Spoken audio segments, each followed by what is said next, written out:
And inside of the 22, trying to use that wing to effect now.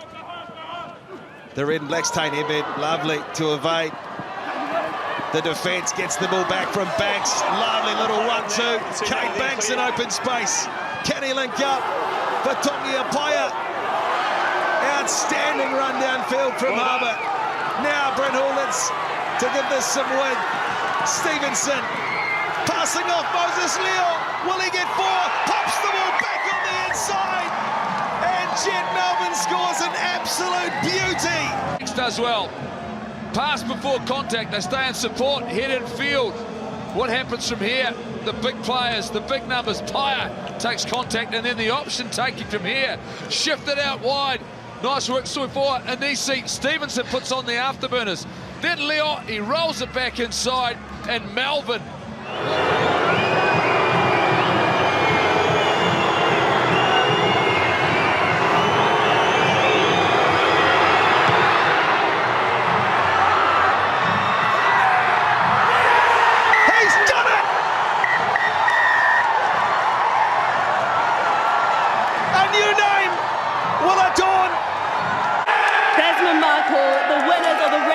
Shield for the first time in their history.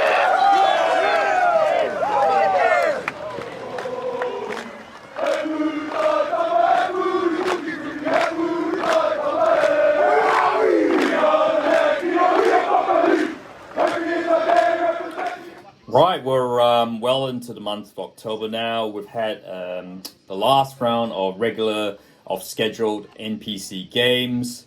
The sun is shining longer. I mean, the days are longer. The sun is shining. It's supposed to be warmer, but it's not quite there. So I guess it is. Yeah, we are sort of at the business end of the New Zealand's National Provincial Championship, and indeed we've got the quarterfinals to come. But yeah, look, I guess it would be remiss of me not to first look at the 6 teams that have had their seasons just end. On the weekend just gone by.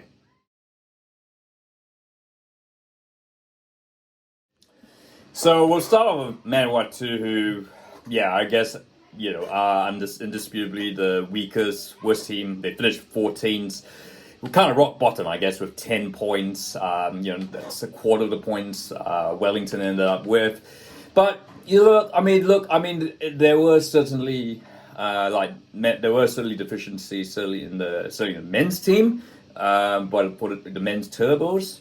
But I guess on the other flip side, though, I think they did try. You have to give them credit that they did try to play an exciting brand of rugby. Like, in fact, it was kind of like watching touch rugby at times. I mean, look, the defending was not great, and I guess.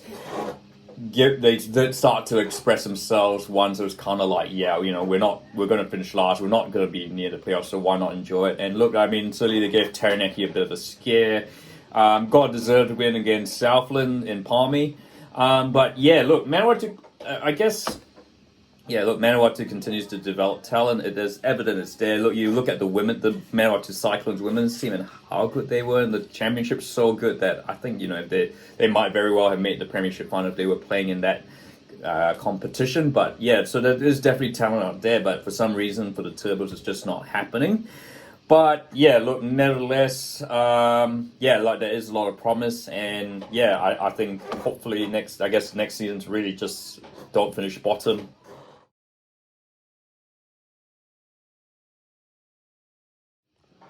We'll talk about the 2 most northern and most southern teams. I guess, look, Southland, Northland had a pretty disappointing season after, in my opinion, look, they're given the talent to be so far off the pace, only 2 wins, 8 losses. Look, I know there were some tough losses and their points difference speaks that and, the amount bonus, but yeah, look,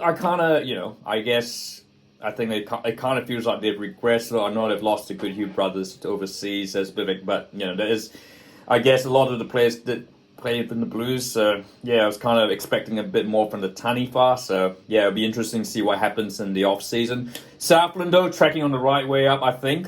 Look, Stags have had a lot of false starts. I kind of feel this is not a false start. There is some great talent there. You got your likes of Jack Taylor, who could, I mean, imagine Jack Taylor eating the grid in the All Blacks. That's just out of the old days when Southland used to produce the All Blacks front row. There is, you've got, I think for me, the one player that caught the eye of the Stags, Michael Manson.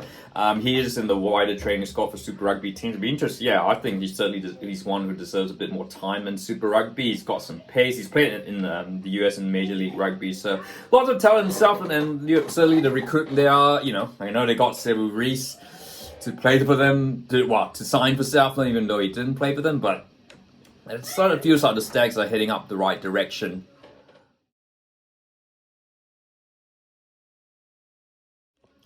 Well, we go to the Auckland Metro teams, or should I say any teams north of the Manukau Harbour, because it's Auckland North Harbour, and yeah, it has been a year to forget. The NPC to forget, I guess, because the Blues did win Super Rugby there, but yeah, a bit of a certainly a huge letdown, particularly for Auckland. Of course, Auckland's the most franchise, the province with the biggest population. Apparently the most resources, but yeah, look, and it is clearly a team in flux, and yeah, look, but I guess 3 wins, 7 losses, is just really not good enough for a team like Auckland, who really should be making making the top 8 at least. And yeah, look, I think the game that pretty much epitomizes this season was the Ranfurd Shield Challenge against Tasman, where Auckland gave it as good as they got. Showing they continue to show the improvement that they had. I mean, at one stage it looked like they would go winless, but then they had that lucky win against North Harbour, which I'll talk about in a bit more. But yeah, certainly against the quality of Tasman in the second half, Tasman just absolutely dominated. Then Auckland the execution was just not there. And yeah, look, Akira Ioane leads New Zealand Rugby on a bit of a bum note. It wasn't his greatest game, but look, they've got someone like Balin Sullivan who, could be the first pivot for the future. I mean, I guess particularly if Harry Plummer spends a bit more time with the All Blacks. But look, it'll be interesting to see what happens with Auckland. Talk about the other team, the other Auckland team, the one across the Auckland Harbour Bridge, North Harbour. Yeah, again, a disappointing campaign and one that showed a lot of heights. Look, you can see the points difference. The 26 points difference. They show that they are capable of scoring lots of points. They've got key game breakers. Your Sean Stevensons. But yeah, and look, that game against Canterbury, for example, where they absolutely annihilated them, just showed you how good North Harbour can be on their day. The only problem was that they just didn't show it enough, and I think when it mattered, like the game against Southland, well, they just absolutely, they must have they must have forgotten to update their clocks for daylight saving or something, because yeah, they just did not turn up, and ultimately cost themselves a quarterfinal place.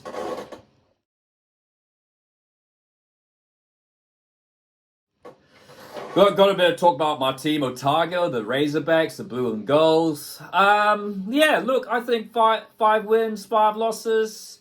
We just missed out on the top 8. Results didn't quite go out. Canterbury getting a bonus point win, that kind of knocked us out. But, it was a season that kind of improved. I think we had a bit of a disastrous start against Southland. And I think that couple of slow starts really, really cost us in the end.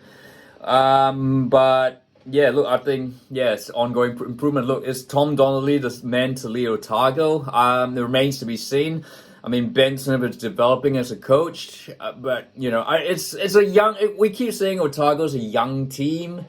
We keep saying that there's potential in that side. It's evidence, like your Christian Lowilly, who's moved from Canterbury to Otago. He's made the All Blacks 15. You've got a number of your number of players who are in the reckoning for the national selection, and really, I guess, this Otago should really be higher, but I guess again it's execution. We just can't seem to execute like the other teams, and I almost would tread the controversial line and say, look, I think it might very well be a coaching issue, because we definitely have the talent in Cam Miller, Scott.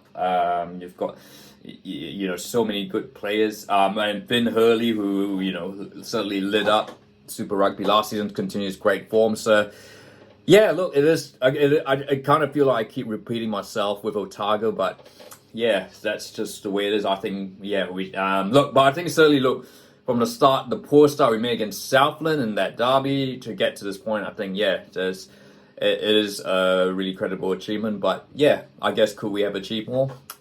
We shall see. But I think certainly we need to look at 2025. It's going to be a big year for Otago. A lot more players. I expect a lot more players will be in the Highlanders and playing Super Rugby. So yeah, we shall watch the space.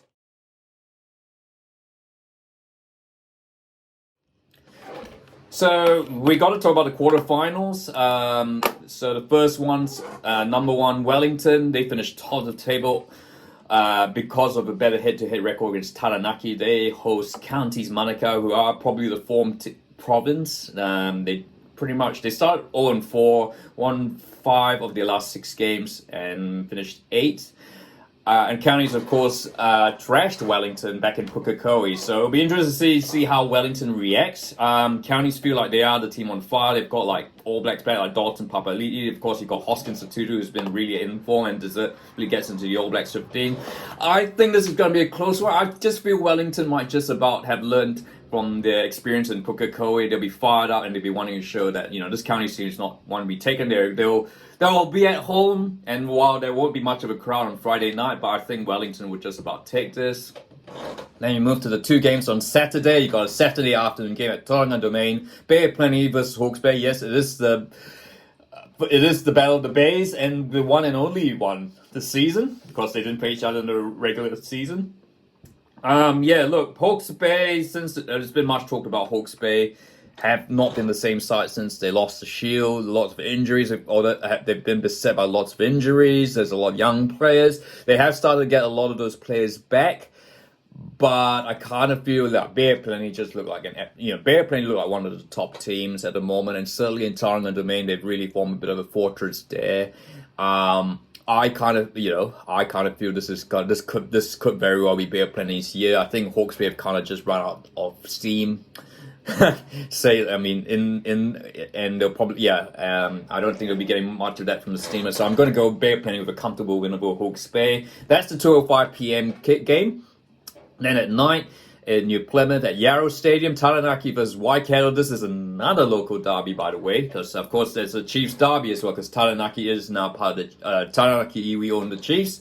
Taranaki Waikato. I think Taranaki, if they'd beaten Wellington, they would have been top of the table. They have the same number of points. In my opinion, Taranaki are the form team in the NPC and the team to beat. Though I know they had that game against Manawatu, but I feel now in retrospect that was just a game where they would. I think Neil Barnes was just telling them just to chill a bit and build up the intensity, save it for Tasman, because of course that was the Ranfurly Shield up for grabs.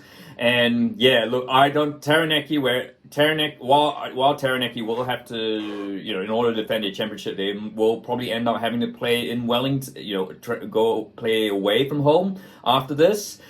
I don't think Taranaki have any fears. I think they have the best team in the country, the British provincial team in the country. It kind of feels like this Shield is a bit of a, it kind of feels like the start of a dynasty. There are so many good players. Look, I know Jacob Ratunawiki Nipkins is out with the neck injury, but look, they've got Perifeta back, they've got Naholo, they've got, of course, Jacob, and their forward pack's absolutely amazing. So Waikato have the talent. Waikato are more than capable of striking upset, but I feel, and I know Waikato came really, Waikato fans will feel aggrieved, when Taranaki, they play each other, Taranaki scored a last minute try, but I kind of think Taranaki have hit form at the right time, and I'm so going to say Taranaki, but it might very well be a close one saying that, but I think that should be a good encounter. And finally, Sunday afternoon, we're back to Trafalgar Park Nelson. No Shield up for grabs, sadly, but look, I think Tasman should have Tamata Tavai back, I think. And they'll need him against Canterbury. I think he was a bit of a loss, but I feel like the fatigue playing, playing 2 Shield defenses against 2 top teams like Auckland, Taranaki in the space of 5 years is absolutely brutal. And yeah, it's no surprise that Tasman got absolutely whipped by Taranaki, who were absolutely fired and fresh. But I think, having said that, I think Tasman it's a new leaf. Tasman don't have the Shield to worry about, and I think Canterbury are just not really that strong at the moment. They got the result against Waikato, but Tasman have had the wood on Canterbury of recent times. I feel that Tasman should just about nick it, and that means our semi-finals will be Wellington, Bear Plenty, and Taranaki, Tasman, and yeah. So look, that will be. I think Wellington might very well use their home advantage. Taranaki, I just kind of feel Taranaki might just have too much of Tasman. I'm going to go Wellington, Taranaki final, or Taranaki to win on a long weekend. So yeah, certainly a lot of, and of course the NPC final will be over the long weekend. So yeah, a lot of time for Neki fans to celebrate. But what are your thoughts on this NPC? Who do you think is going to win it? And what are your thoughts on the whole comp as well? I think particularly it is looking in a really good shape, both NPC and Heartland Championship. By the way, Heartland Championship, I'm thinking Wanganui, South Canterbury for the Meads Cup final, and a coastal derby, East Coast versus West Coast for the Lahore Cup. But look, provincial rugby, look, I mean, there's certainly financial issues. There's a question mark over the TV deal. Whether Sky continues that appears not. And TVNZ have made signals that they might very well pick it up. It remains to be seen what happens. But yeah, look, certainly in the provinces, in the likes of your Taranakis, Hawke's Bay, Bear Plenty, Tasman, rugby is still very much alive as it is. So, yeah. I think the NPC is a very good competition. It still holds appeal. Some might say even more than modern Super Rugby at the moment. So yeah, but what are your thoughts? And of course, if you like this video, feel free to like and don't forget to subscribe.